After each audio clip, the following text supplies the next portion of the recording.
Pasamos entonces a la segunda temática de esta columna política de Lucas Trenti, este capítulo número 2, que tiene que ver con la interna peronista. El peronismo montonero feneció, así es el título, y bueno, vamos a arrancar preguntando qué es el peronismo montonero. Bueno, el peronismo montonero... ¿Es sinónimo de kirchnerismo? Claro, se podría tomar de ese lugar. El peronismo montonero sería ese movimiento, ¿no? Sería el brazo izquierdo de lo que fue el peronismo, revolucionario. Es la acaparación de la revolución dentro del brazo peronista, en una época donde, por supuesto, había influencias, primero que con el exilio del Perón y la proscripción del peronismo, había como un terreno fértil. La historia es muy vasta, ¿no? Pero uno trata de simplificarla. En fin, desde lo interno había características que dejaban el hecho bastante más factible, y a nivel internacional obviamente que también era ese oleaje de juventudes que se habían levantado en el Mayo francés, que Sí. tienen consonancia en el Cordobazo, que tiene en algún punto una relación con la Guerra de los 6 días, que era... ¿Entendían ideológicamente el comunismo? O sea, en realidad es por el lado del socialismo, con una mixtura desde el comunismo, donde había que hacer la revolución. Entonces, obviamente ahí tenemos posicionada la revolución cubana, Mao Zedong en la revolución china, donde qué sé yo, la característica sería la guerra de guerrillas. Entonces, hoy quizás suena con nuestra significancia posmoderna en una democracia que, más allá de que es bastante incipiente, ya lleva un recorrido. Quizás hablar de esto genera cierta Anacronía. Claro, pero en algún punto hay que entender las épocas. La historia se entiende en base a las épocas que acontecieron los hechos, ¿no? Porque si uno juzga la historia por lo que hoy a mí me parece, y ya estoy pifiando, ya hay un sesgo cultural, como también es otro error garrafal, analizar otra cultura en base a la mía.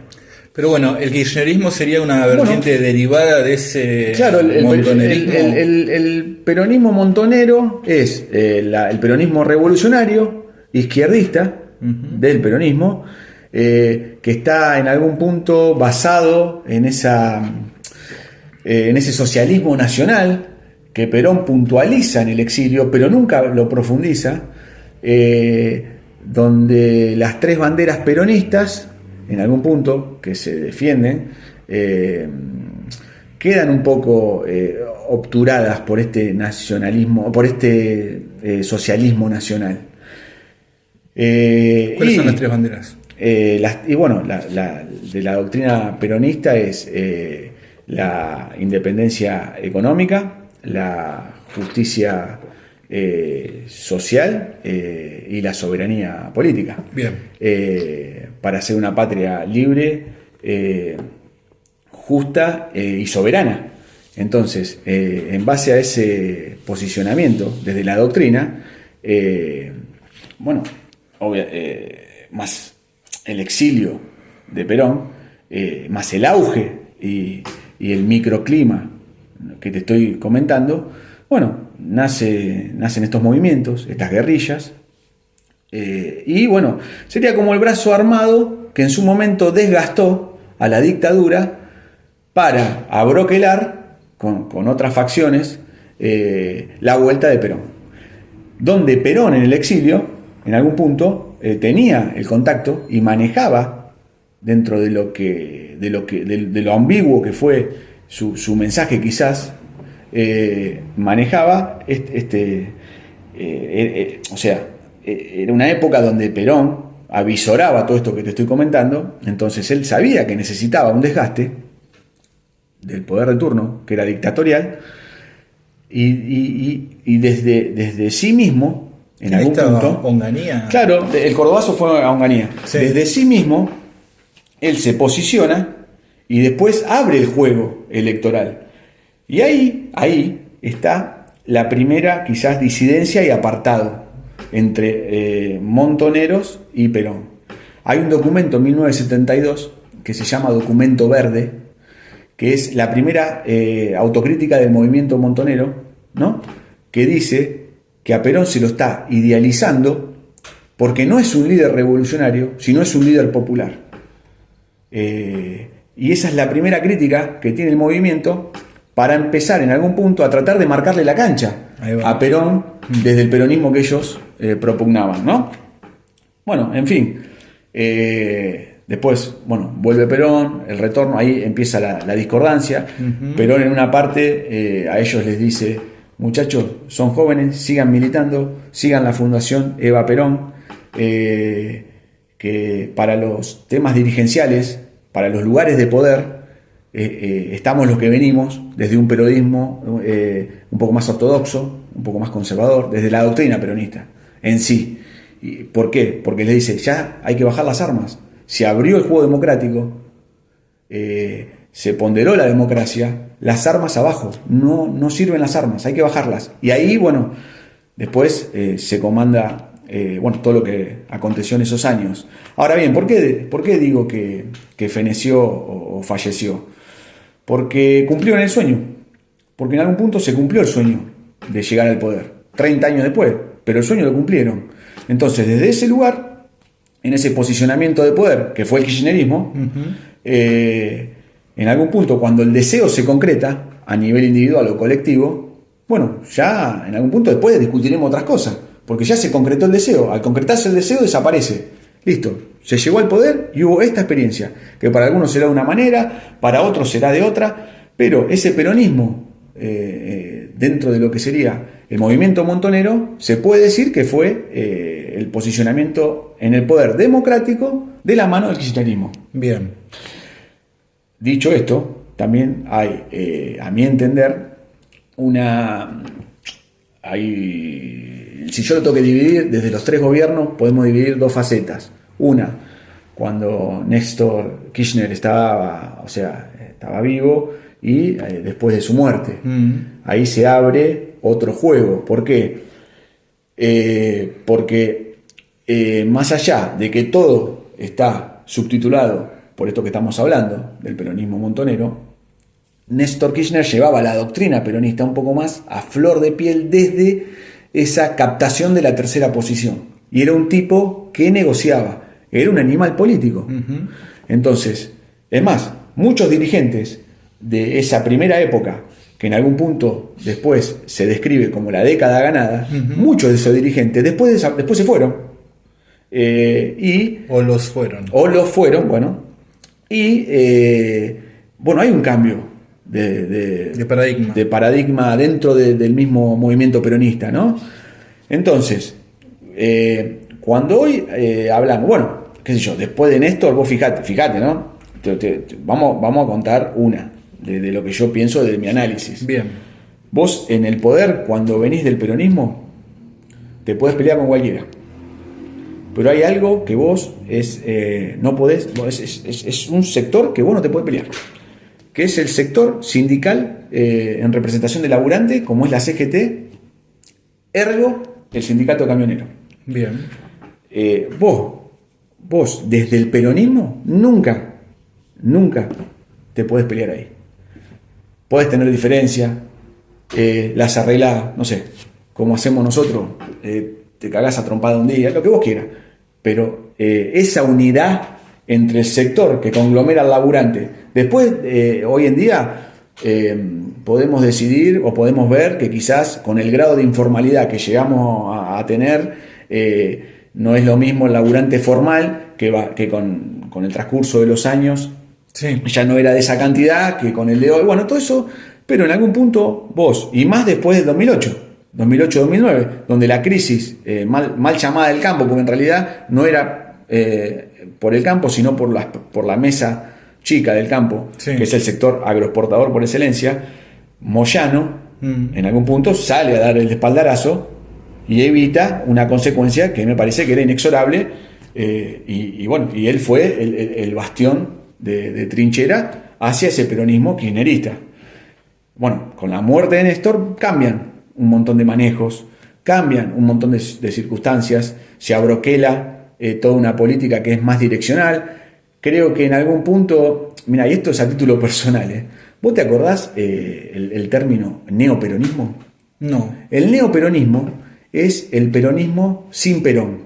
Es un fenómeno que se da de la mano de Bandor, el sindicalista, que se da cuando Perón está en el exilio y acá se empiezan a agrupar, más allá de las directrices que Perón manejaba desde el exterior, empiezan a conformar una línea de poder donde se sostienen e intentan continuar desde un peronismo sin Perón, como era el peronismo que sobrevivió y quedó acá y se sindicalizó, ¿no? Que tenía la posibilidad de prescindir de Perón. Exactamente. Bueno, desde ese lugar nace lo que sería el neoperonismo, ¿no? Bueno, en el caso, lo que yo puedo establecer en algún punto, si queremos jugar un poco con los términos, si queremos quizás hacer una analogía, lo que se puede dictaminar después en muchas de las políticas que siguieron después de la muerte de Kirchner, es una especie, no te digo porque es otra cosa, ¿no?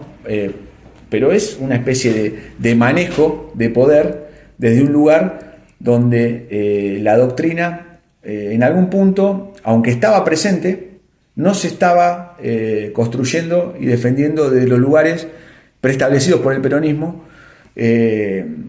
Y bueno, una de las consecuencias fue esta pelea, qué sé yo, otro quizás de los manejos, o sea, yo creo que en los últimos años el error quizás fue por ahí no hablar directamente hacia el laburante y sino tener un discurso más a su núcleo íntimo, más parcial, más abroquelado, bueno, qué sé yo, son todos errores que uno puede llegar a vislumbrar desde ese lugar. Después de la muerte de Néstor, ¿entendés que florece el progresismo dentro del peronismo? Claro, o sea, sí, se venían con política. Viste que el peronismo tiene visibiliza esas minorías que existen, que están, que son parte del día a día, y nadie las ve, nadie le aporta esa reciprocidad de pertenecer, ¿no? Bueno, y el peronismo sí, en un montón de políticas, o sea, y desde ahí creo que desde ese lugar donde el peronismo visibiliza al otro y lo ayuda en la disputa de poder obtener legitimidad, derechos y obviamente obligaciones, ¿no? De hacerlo parte, de incluirlo al ecosistema argentino, en algún punto creo que hubo una bifurcación muy fuerte que se teorizó mucho más de lo que se pudo posicionar desde el pragmatismo. ¿Y por qué digo esto? Porque si no, hoy muchos lugares que en algún punto pensábamos que eran sólidos desde la defensa de ciertos derechos, hoy están vapuleados, erosionados y con un descrédito por parte de un marco social importante que entiende, hasta está decepcionado en algunas cosas. Bien. Entonces me parece que desde ese lugar también es como para reflexionar y pensar qué es lo que viene. Y ahí está la interna. Ahí está. Bueno, ¿cómo ves el panorama actual entonces? Bueno, mira, nosotros tratamos, ¿no?, en esta charla, Daniel, de dar otra mirada a lo que los medios ponderan. Ellos arman, ¿viste?, el ring de juego, la agenda, y uno a veces opina nada más que desde esos lugares. Creo que amerita la posibilidad de este espacio, obviamente agradecido por poder aportar mi humildad en el análisis. Creo que nosotros podemos ver la interna desde otro sitio. ¿Cuál es ese sitio? La ideología peronista. porque exceptuando los candidatos, que obviamente son importantes, no es lo mismo un candidato que otro, no es lo mismo un candidato que otro, pero la interna hoy se dirime en esa quizás dicotomía de cuál es el peronismo que va a unir al peronismo.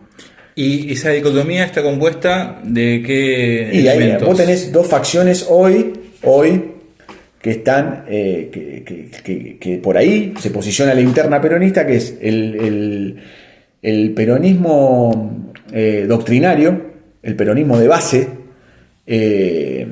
Con actores como Moreno, claro, Moreno, Cuneo, por ejemplo, qué sé yo, ¿no? Pichetto Puede ser. Quintela. Vamos, claro. Bueno, los cordobeses. El tema es, creo que el peronismo, primero lo que hace el peronismo doctrinario es enmarcar a todos en un lugar nacionalista. Ahí va. Sin nacionalismo no puede haber doctrina peronista. Vos necesitas el nacionalismo para defender las tres banderas. Bien. Bueno, desde ese lugar, esa es una parte de la interna. ¿Y la otra? La otra sería esto que estamos diciendo que aconteció en los últimos años, que sería ese peronismo muy referencial hacia el progresismo, hacia, qué sé yo, quizás porque no sé si tildar de exacerbación dialéctica, sino de ese peronismo que en base a visibilizar y a potentar al otro desde un lugar de inclusión, en algún punto no gerenció ese significante y lo impuso de una manera, pero no se tradujo en la realidad, tan abrupta que hoy es rechazado en muchos factores, porque hoy estamos discutiendo cosas que pensamos que eran bastante sólidas. Bueno, cuando un presidente sale en el día de hoy, ¿no? En la actualidad, sale con un discurso totalmente, o sea, yo no sé si llamarlo de odio, porque me parece que creo que es un discurso totalmente peyorativo, ofensivo, beligeroso hacia una identidad. Cuando habla de la homosexualidad, como habló, y se lo permite, ¿no? Y nadie lo cruza como habría que haberlo cruzado. Y a mí me parece que entonces todo lo que se logró en base a esa inclusión, y ahí hablo de todos los feminismos, porque el feminismo no es uno, hay varios feminismos, me parece que en esa teoría se nos fueron muchas luchas. Sí, no estaba tan ganado como se pensaba, ¿no? El terreno. ¿Sabes lo que pasa? Que en algún punto, cuando vos visualizás lo que no está visibilizado en base al conflicto callejero, ¿no? En base a posicionar y decir, este es el problema. Bueno, una vez que vos pasás esa etapa, que lo pusiste arriba de la mesa del ámbito consciente, social, en algún punto ahí tiene que entrar la política, decir, bueno, ahora cómo vamos a legitimar esto y cómo lo explicamos y lo defendemos. Y creo que esa es la base para lo que sería, que creo que el argentino es de esa manera, desde un lugar inclusivo, fraternal. Y ahí tenés actores como Cristina, Kicillof, claro, Fernández. Bueno, ahí está. O sea, nosotros si vamos al hecho en sí, de que la interna es entre un peronismo doctrinario y un peronismo progresista, bueno, Cristina, si uno no supiera que es Cristina, por capacidad, por oratoria, por impostura, por presencia, tranquilamente podría, si yo analizo eso nada más, tranquilamente ella podría unificar el peronismo desde un lugar doctrinario.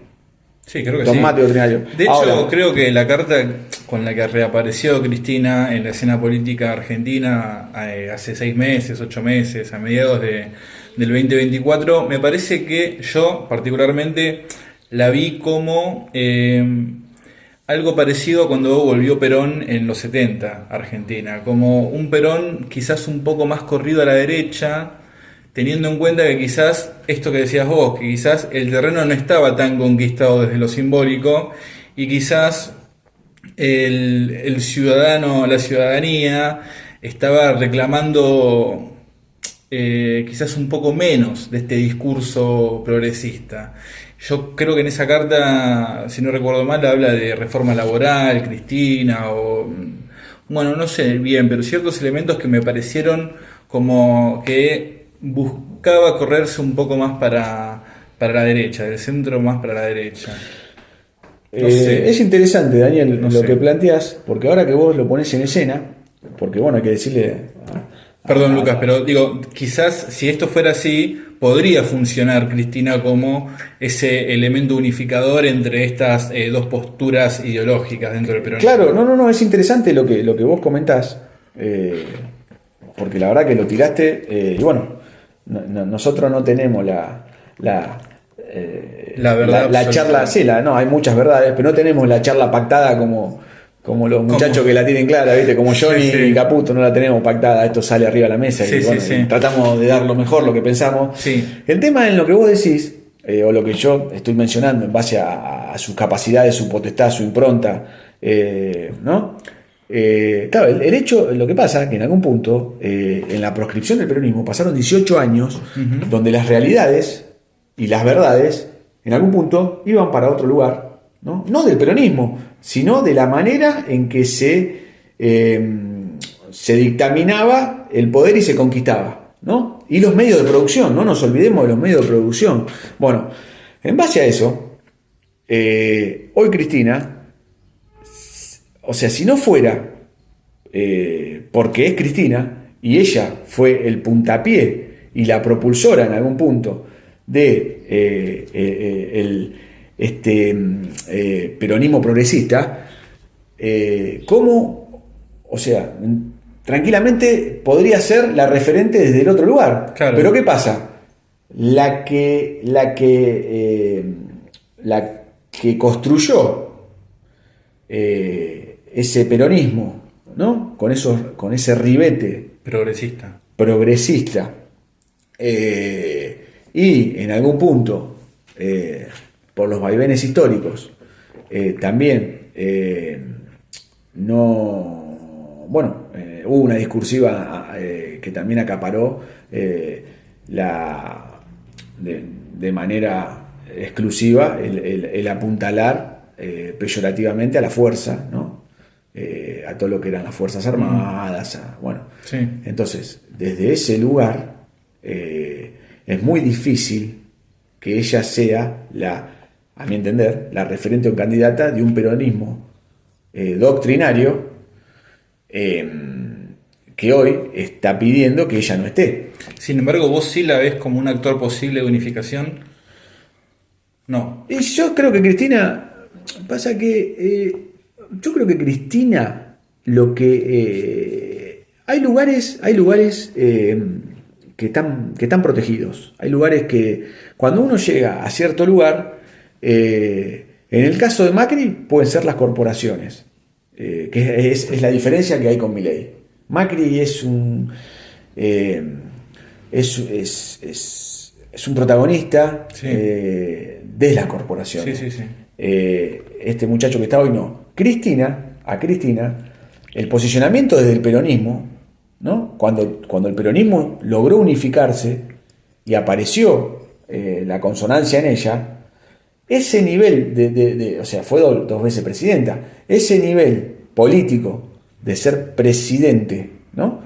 Apañada por lo que es el movimiento peronista en sí, Sí. ya te rubrica en un lugar donde con humildad, mi crítica es por debajo de ella, y después veremos si ella tiene que estar o no, pero tiene que ser radical, por abajo de ella tienen que empezar a rodar las cabezas. ¿Por qué? Porque en algún punto, en esta interna que hay, y no de candidatos, sino de ideologías peronistas, lo que se está pidiendo, en base a lo que implosionó, es, muchachos, esto está buenísimo, pero nos olvidamos de nuestra base, de nuestra estructura, de nuestra columna vertebral. Nos olvidamos de explicar las tres banderas desde el laburante, desde la producción, desde los medios de producción, Hace falta una depuración. desde la industrialización, que nunca se logró salvo en el primer peronismo. Entonces, esa depuración Yo no sé si ella sí puede ayudar a la depuración, puede dar gestos. Esto que decís vos es un gesto, en donde ella se da cuenta, obviamente, Claro. se da cuenta porque realmente es, en el tablero de ajedrez, es una persona muy inteligente. Conlleva que si ella está dando ese volantazo a penita para empezar a girar para el otro lado, es porque se da cuenta que la interna a la que te digo yo es esta. ¿Y Kicillof en qué lugar está? Bueno, ¿qué pasa? Vos fíjate esto, ¿no? Kicillof es el hijo pródigo de ella, porque es el hijo extramatrimonial de ella, ¿no? En base al significante. Y él también se da cuenta que la interna va por este lado. Vos fíjate que él nombra a Perón y a la doctrina peronista, desde que es gobernador, la nombró muchísimas más veces que la mismísima Cristina. La referencia a Perón desde Kicillof es constante. Nombra las tres banderas, nombra la doctrina, nombra a Perón, nombra al general. Él entiende que es por ahí. Pero ¿qué pasa? Como es el hijo pródigo del kirchnerismo, en algún punto, para unificar desde el peronismo doctrinario, y le cuesta porque está en un lugar incómodo, porque él viene de otro lugar, él viene también de esa conglomeración pseudo-marxista, sí, de la política. Bueno, son todas rúbricas que en el inherente peronista de base no están muy aceptadas. Claro.